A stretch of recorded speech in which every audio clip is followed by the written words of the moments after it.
Welcome back mga bossing. Sa video na ito ay samahan ninyo ako panoorin ang buong laban ng Pinoy prospect na si Leonard Porres laban sa Japanese fighter na si Kyoto Narukami. Ang laban ay hindi lamang para sa karangalan, kundi para sa corona ng vacant IBF Youth Flyweight Championship.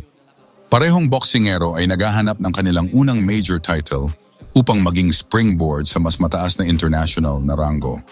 Si Leonard Porres III, ang hindi pa natatalong prospect mula sa PMA's MI Bohol Boxing Gym, ay pumasok sa laban bilang hard hitter na may nakakakilabot na record na 8-0, kabilang ang 7 knockouts, KOs. Ang kaniyang kakayahang tapusin ang kalaban ng maaga ay matindi, na pinatunayan ng kanyang second round stoppage sa Thailand noong Agosto 2025.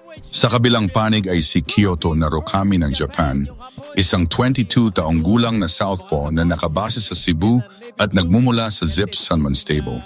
Si Narukami ay may matatag na record na 5-1-1 na may 2 KOs bago ang laban. Kilala siya sa pagiging matibay at nagpakita ng kakayahang makipagpalitan ng suntok sa Pilipinas. Round 1. Si Porres ay nagsimula ng may inaasahang pace gamit ang pressure at aggression upang takutin si Narukami. Agad niyang inatake ang katawan, sinusubukang ulitin ang kanyang mga naunang knockout. Gumamit si Narukami ng southpaw movement, lumabas sa power angle ni Porres at nagpakita ng matibay na depensa. Bagamat may ilang power shot si Porres na pumapatak, nagawa ni Narukami na manatiling nakatayo at controlled. Gabi po sa inyo lahat. Ako po si Pao Salud para akong natamaan doon, ano? At ito po ang ating PMI Bohol Promotions Kumagpulaan 23 sa PMI Main Campus sa Tagbilaran. Good body shot right there. Hindi init na ni Narukami, ni Kyoto. Porres Narukami. Southpaw ang parehong boksingero. Ang sabi ng mga kakilala natin sa international stage, bakit ba mga Filipino southpaw? Tinatanong pa ba yan? Manny Pacquiao southpaw? Natural, maraming gagaya talaga sa kanya. Because he is our legend here.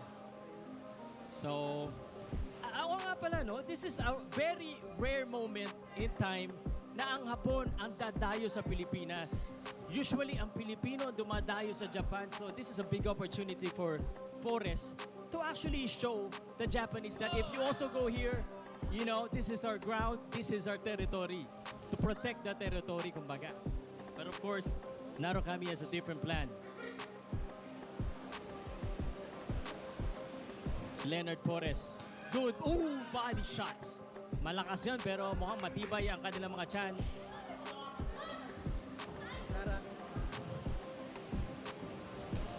Good. Left straight.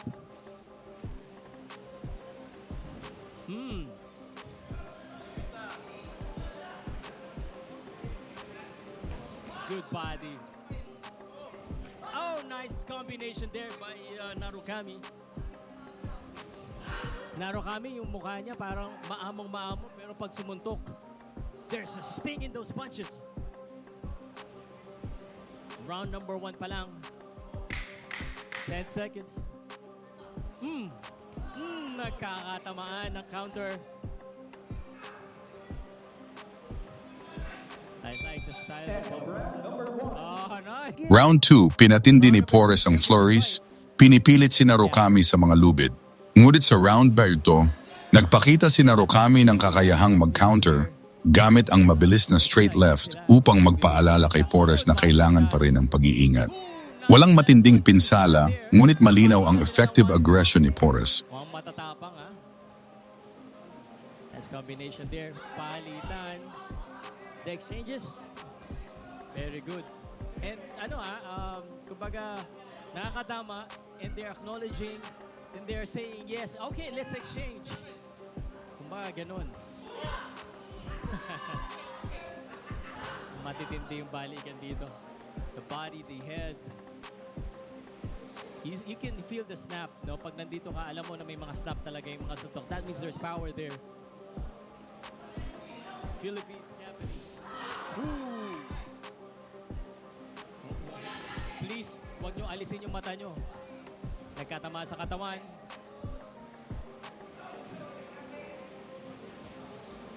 Narukami trying to be there. Ooh! Grabe yun. Parang plak na yung pagkatama. Forrest bad intention. Narukami also hindi pa paano. He's attacking here.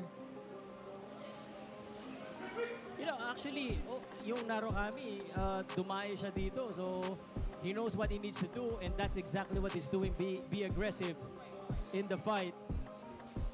Wala sa distansya si Forrest. Nice combination. Body shot exchange. They're exchanging right now inside. Good left hook by Forrest. Right hand by Narukami. Good right straight. Good right hook again. Palitan sila. Ayun. Nakaramdam yata. Nag-out of balance ng konti. Body shot. And left. And Narukami exchanging. Another left hook. Matapang din tong bata na to. Bumalik si Narukami. Natamaan siya ng ilang beses dito. Nakabalik siya dito. Good right hook. Good uppercut. Nice work right there. Ganda ng puslit ni Forrest, but Narukami still in there. Ooh, shish! 4-5. Then Forrest said yes. Nakadalawa doon si Narukami. Narukami. Landing also, no? Round number 2, exciting fight. Oh, shoot! Oh, shoot! Nawala yung tuhod! Nawala yung tuhod ni Narukami! Nawala! Wala pa rin yata. Naka-recover na. But that was what a punch right there. Oh, may angas talaga. Round 3, dito nagsimulang makita ang unang bahagi ng laban. Dahil hindi niya nakuha ang maagang stoppage, ang bilis ni Forrest ay bahagyang bumaba. Kinapitalisa ito ni Narukami sa pamamagitan ng paggamit ng kanyang footwork upang makahanap ng mga scoring shots sa middle distance. Nagkonekta siya ng mas malinis na 1-2 combination mula sa southpaw stance kaysa sa naunang 2 rounds na nagpabawas sa momentum ni Forrest. Oh, show! He's putting on a show.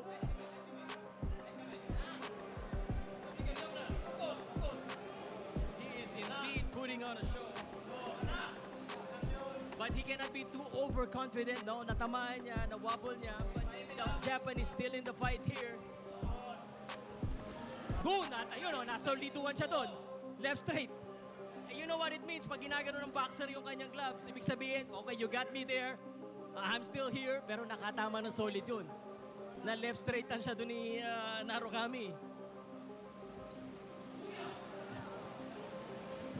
He needs to be smart here. Narukami is still very much in this fight. And Narukami is looking really focused in this fight. He's not getting any of this, kumbaga, showboating coming from Forrest. Forrest now thinking. He's looking to attack. Yun, naunahan siya ng jab to, kaya na out of balance ng konti. 1-2. Round number 3 action. Salubong. Uy. Nagkasalubong na naman. Tigil to. Tigil. Sarap panoodin ng dalaw. Ayan na naman. Ito na yung mga bashers natin, ano?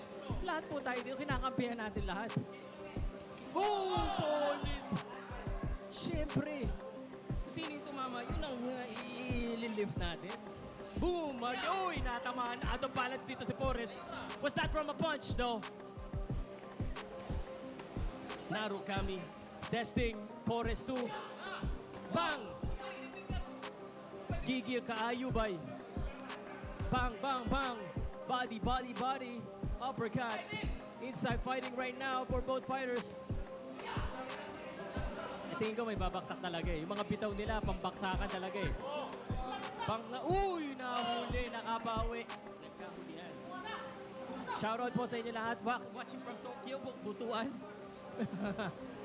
Sige, comment nyo nga mga taga-sanga. 10 seconds. Uy, naka-1 to dun. There you go. Maganda rin tumaming yun.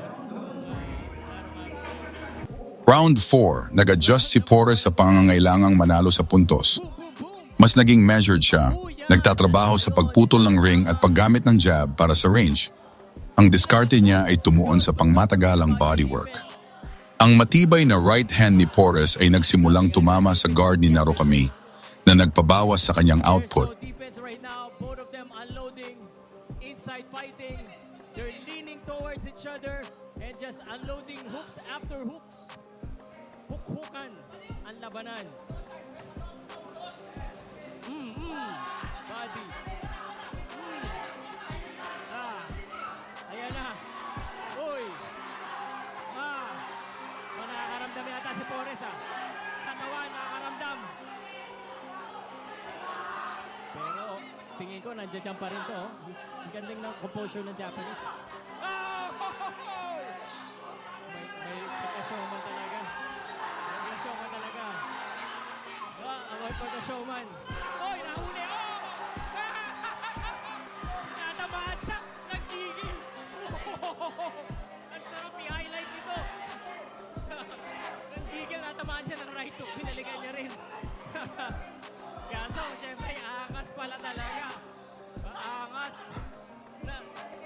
Pero solid itong yung Hapon. Hindi nagpapadala. He's just in there. He's just fighting.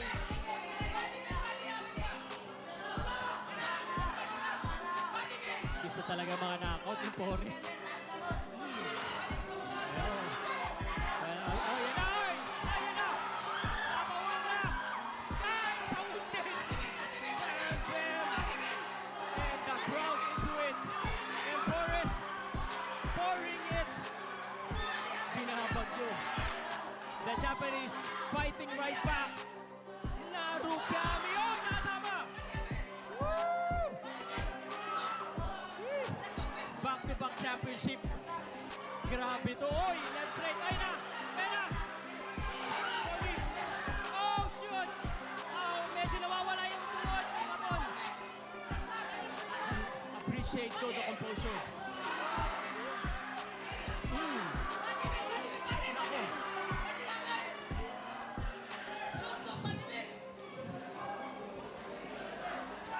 Body shot. May pagod na, may pagod na. Oh! Ball na naman. Oh! Isa na lumakay. Naulitin yata siya. Nagkakatamaan. The problem with Porres is being overconfident, which is he's hitting him, but he's forgetting about his defense, and nahuhuli din siya.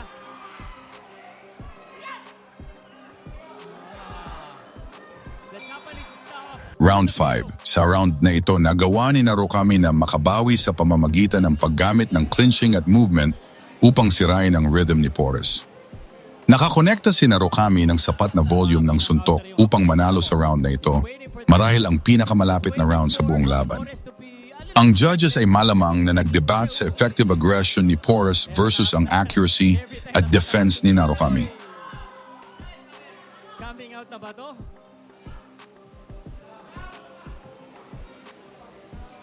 Porres. Narukami. Round number 5. Grabe ba? Grabe. Mayangas, pero syempre kailangan pag maangas ka, magaling ka rin. Hindi pwedeng maangas lang. Di ba? Pantay. Pero again, the composure of Kyoto Narukami, kahit na nagsushobot-shobot ng konti dito si Porres, he is right there. Ayun hinahamon niya pa masosobran kaya ng showmanship kasi alam mo, iba yung focus ng Hapon. Iba yung focus ni Narukami.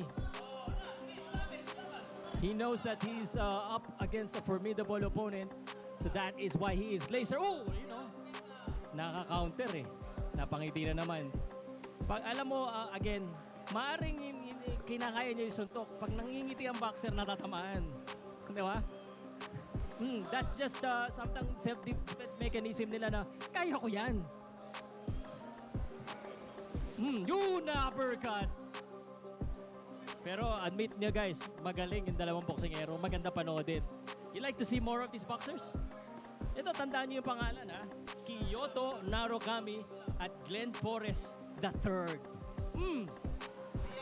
Oh, wala na. May ano eh. Ayan oh. May swag. Boom! Yun nga lang. Na-swag. Ayan na. Nag-init dito yung ano. Hapon. I like the composure again. Round number 5 action. Ooh, 24 seconds. Wala daw, wala yan. But we are being treated here. Ito ang dapat natin ipakilala. Boom! 10 seconds in round number 5.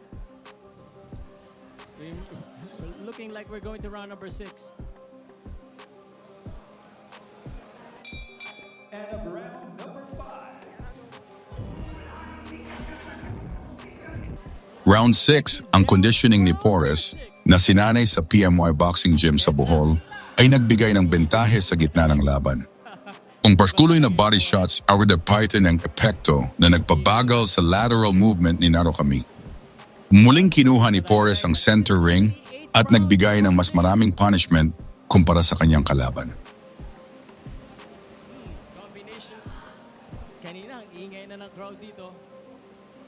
Medyo napatahimik sila ng konti. This is why it's a championship. You know, hindi basta-basta yung kalaban nila. And plus, this is a youth championship. So, it's a good start of their career. Glenn Porres is undefeated, guys. And ito si Kyoto, isang talo pa lang to.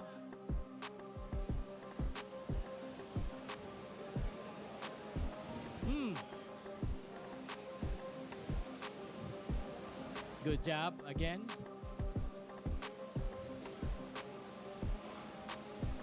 Kyoto. Medyo wala sa distansya dun si Porres. Kyoto, uy! No. Si Kyoto, I think kumukuha lang ng timing to eh. He's just trying to time yung pasok ni Porres eh. Kasi minsan kasi pagpasok ni Porres naka-open din eh. Mabilis lang yung reaction niya kaya hindi naabutan. Pero open eh. If you time that well, that could be an opening, you know, nag-fake, nice fake. Nice fake, nice good. Nice na, good pa.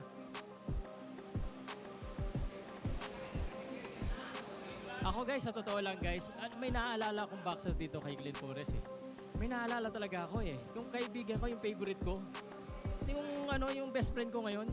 Kilala niyo ba yun? Parang si parang yung angas, mga 4 alas eh. Parang 4 oras tapos hapon pa yung kalaban, inuwi na. Ito na yung inuwi versus Casimero.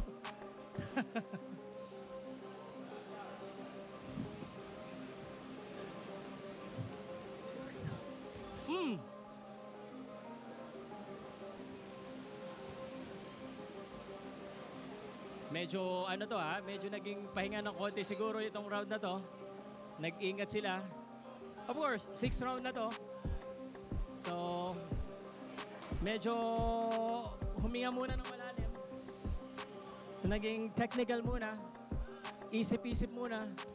Yun na, eksaktuhan. Sakto yun. But the tough chin. Ang tibay din. 10 seconds. The clapper.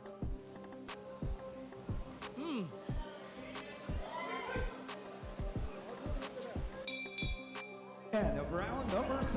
Round number 7.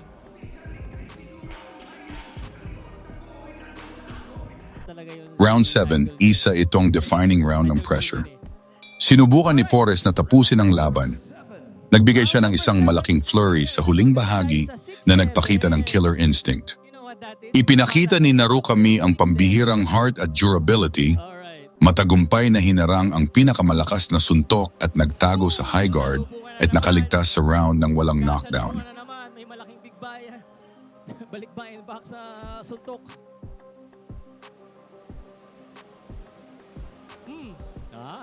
Good lead punch. Right hook. Nagiging aggressor na rin itong si Kyoto Narukami.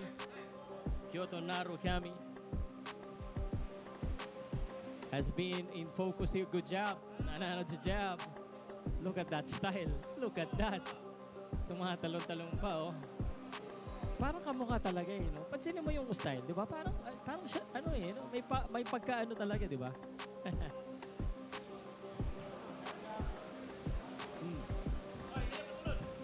Ayan na. Papasok dito si Narukami. Good combination sa loob. Ooh, good upper. Medyo na-dependa. Right hookan siya dito. Inside fighting. A combination. Ooh, nice work. He's making this an inside fight. Nice work again. Umuibela si Porres. Pero again, Narukami. Nakatama na naman.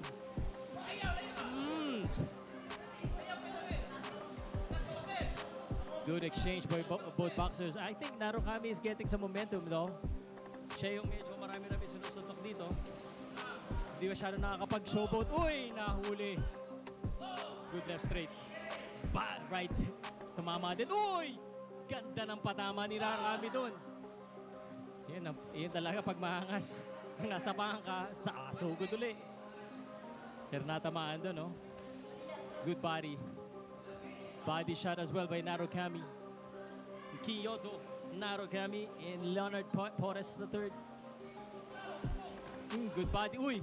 Uy! iba yung... Whew, grabe. Pawis bay.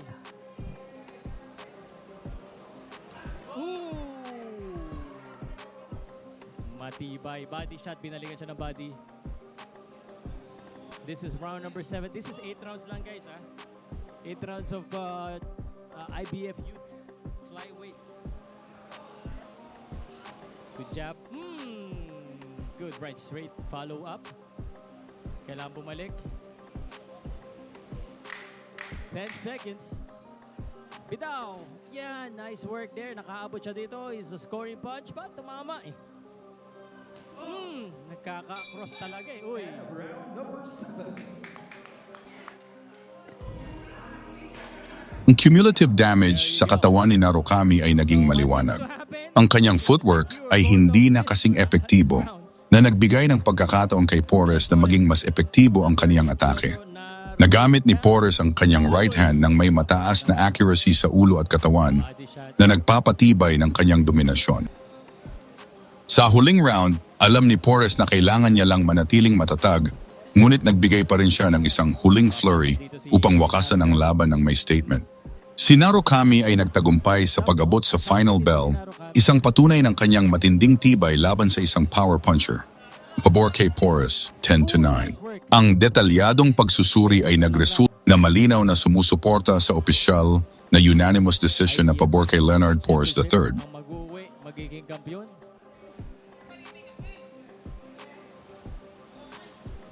Glenn Porres and Narukami. Nice work there by Narukami, the right hook. Parang at this point, di ko alam kung may babaksak pa. Parang wala, matibay din talaga. Pareho, uy, nagkatamaan na naman. Pero natamaan ng left si Narukami, another one, but he is not granite chin. Tibay din. The right hook by Porres.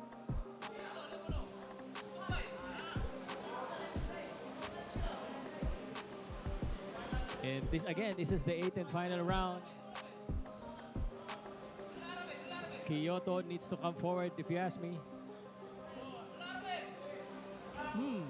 Right hook. Nata-timingan niya. Kyoto needs to not let up.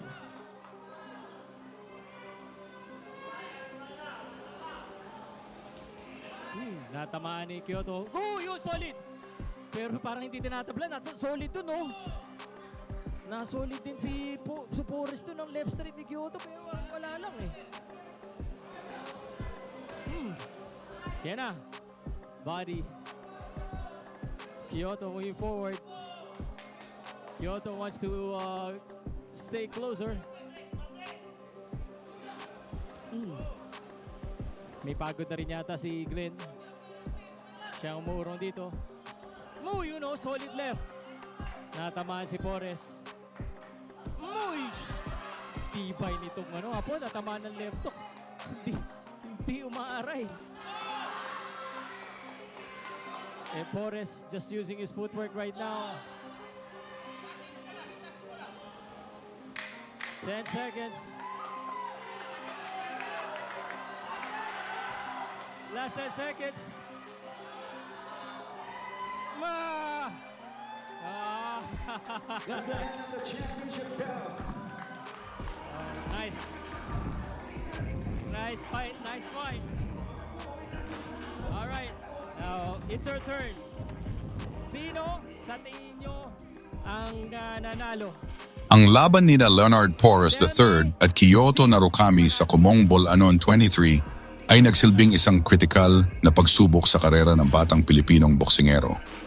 Sa pagpanalo sa pamamagitan ng unanimous decision, ipinakita ni Porres na hindi lamang siya umaasa sa kanyang hilaw na lakas kundi may kakayahan siyang manalo sa pamamagitan ng ring intelligence, stamina at tactical na disiplina. Ang IBF Youth Flyweight Crown ay hindi lamang nagdagdag ng titulo sa kanyang record, kundi nagpatunay na handa siyang umakyat sa mas mataas na antas ng kompetisyon.